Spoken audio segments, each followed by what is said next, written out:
नमस्कार स्वामी भक्तांनो, श्री स्वामी समर्थ। आज मी तुम्हाला एक असा सत्य अनुभव सांगणार आहे, जो ऐकल्यानंतर तुमच्या स्वामींवरील विश्वास आणखी दृढ होईल। 2 वर्ष सतत प्रयत्न करूनही एका ताईला नोकरी मिळत नव्हती। मुलाखती होत होत्या, अर्ज भरले जात होते, पण प्रत्येक वेळी निराशाच पदरी पडत होती। पण एक दिवस तिने स्वामींवर पूर्ण श्रद्धा ठेवून एक छोटीशी सेवा सुरू केली आणि काही दिवसातच तिच्या आयुष्यात असा चमत्कार घडला की तिच्या डोळ्यात आनंद अश्रू आले। हा अनुभव शेवटपर्यंत नक्कीच ऐका।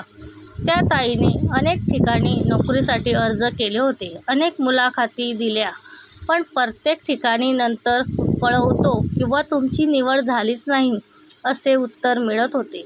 घरात आर्थिक अडचणी वाढत होत्या, मन खचले होते, पण स्वामींवर श्रद्धा मात्र कमी झाली नाही। एक दिवशी एका स्वामी भक्ताने तिला सांगितले की दररोज सकाळी स्नान करून स्वामींच्या फोटोसमोर एक नारळ ठेवा, दिवा लावा, श्री स्वामी समर्थ हा मंत्र 108 वेळा जपा आणि मनापासून प्रार्थना करा।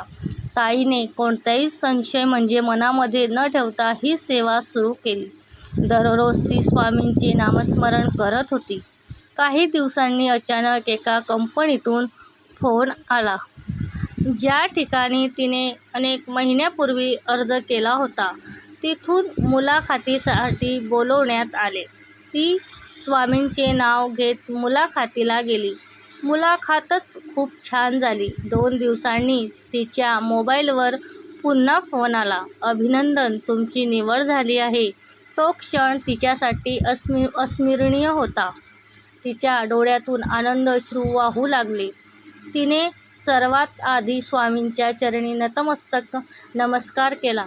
तिला जाणवले की योग्य वेळ येईपर्यंत स्वामी आपल्या भक्तांची परीक्षा घेतात, पण शेवटी त्याला कधीच निराश करत नाहीत। मित्रांनो, हा अनुभव आपल्याला एक गोष्ट शिकवतो, श्रद्धा आणि सबुरी असेल तर स्वामी आपल्या भक्ताला योग्य वेळी योग्य फळ देतात। याचा अर्थ फक्त सेवा केली की नोकरी लगेच मिळते असं नाही, प्रयत्न करत राहणेही तितकेच महत्त्वाचे आहे।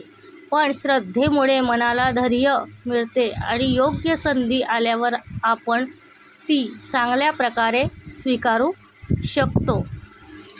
म्हणून नोकरी, व्यवसाय, शिक्षण आणि कोणतीही अडचण असो, स्वामींचे नामस्मरण सोडू नका।